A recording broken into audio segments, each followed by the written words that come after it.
Okay, hi. First of all, thank you for inviting me, and hi to my parents who are watching from Chicago. So I just want to start by saying that, you know, everything everyone said today, from dreaming in Chinese to messing up words that sound like they're going to be right and then being really embarrassed, it all resonates, and it's just like, I think all of us feel very relieved that there's other people out there. So the first step of learning a language is go somewhere completely random and unknown. So when I was 16, I was supposed to go to Thailand. I wanted to go play with elephants. Unfortunately, there was fighting in Thailand, so the company I was supposed to travel with said, we're going to Burma instead. I said, that sounds stupid. I've never heard of that place. I'm not going. My parents were like, you're going. And I called them a week later, and I was like, I'm never coming home. And they were like, that wasn't the plan. They're happy now, but I've been back 8 times since. So this is just a couple pictures. I've probably been to over 20 cities throughout, but this is just a couple pictures of me and my friends traveling throughout Burma. So the next step to learning a language is move somewhere completely random.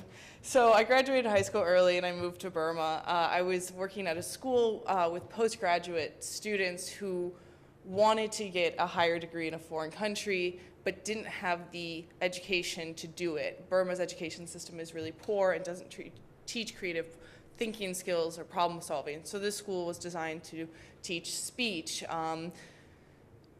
do group work, critical thinking skills like that. And so I was a teacher there. This is me with some of my students and just hanging out in Burma.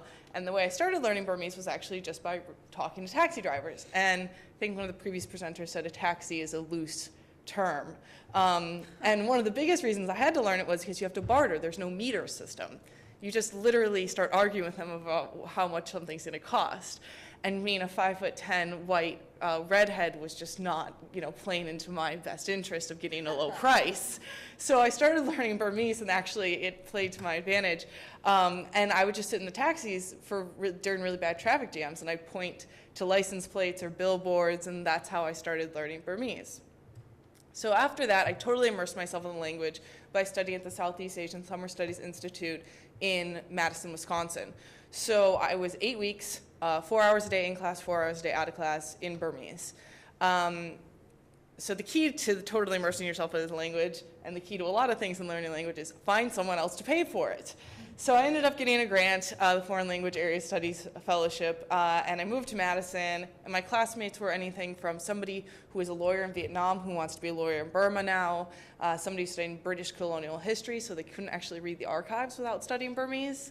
One of my classmates works in Burma, so it was all over the place. But one thing I did that was really fascinating was I took Post-it notes and wrote every single object in my apartment. So stove, refrigerator, etc. And after a while, I stopped noticing that they were there, but I also realized I knew the words without even thinking about it, because every time I went to go turn on the stove, the word was in front of me.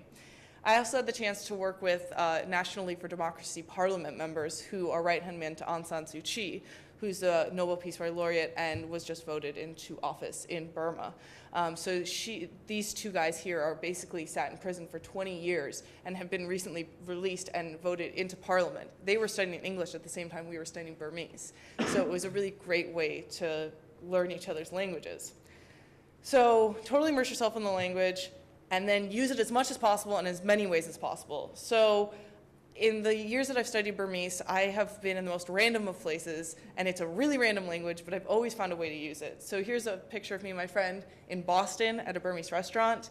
The picture in the center is me, my father, 3 Burmese monks, 2 Burmese friends, and 2 Thai friends, and a Fijian friend who came to Chicago for a day, and I showed them around the city using my Burmese as a tour, and I was a tour guide for them.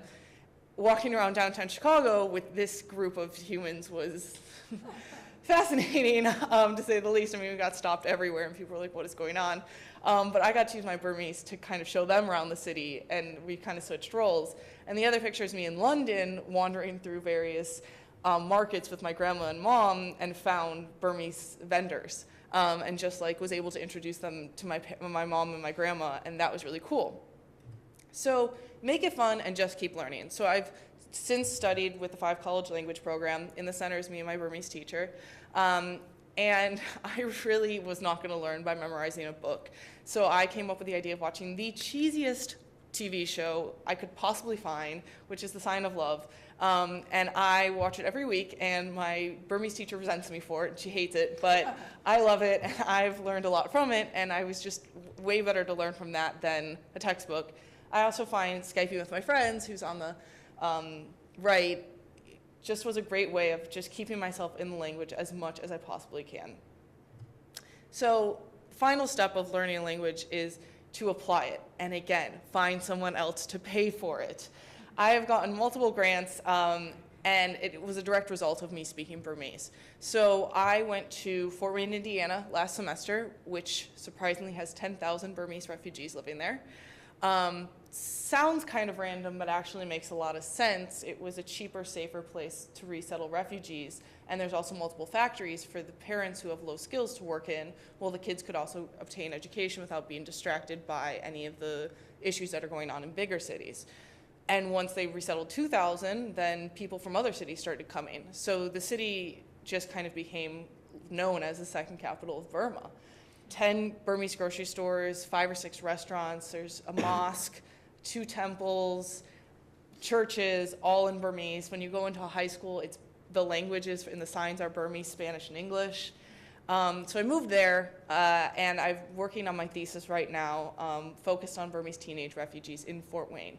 Their experiences of being resettled to Fort Wayne, navigating cultures, navigating their language, having gangs of different ethnic groups in Fort Wayne, and kind of how all of this happens within a paradigm of legal resettlement, but in a small blue-collar, Midwestern, semi-conservative city, when you have not just Burmese refugees, but Burmese refugees are made up of 135 different ethnic groups, multiple different languages, and multiple different religions.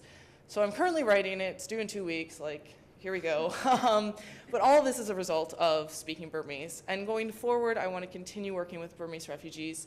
I plan to move to Thailand, and I think everybody here knows, like, putting the language on your resume isn't what that means. It's so much more than just the words intermediate Burmese speaker. It's your ability to interact with people from different cultures. It's your ability to learn about the world in a completely different way, not a different part of the world, but learning about the world in literally a different way, making the foreign familiar and the familiar foreign.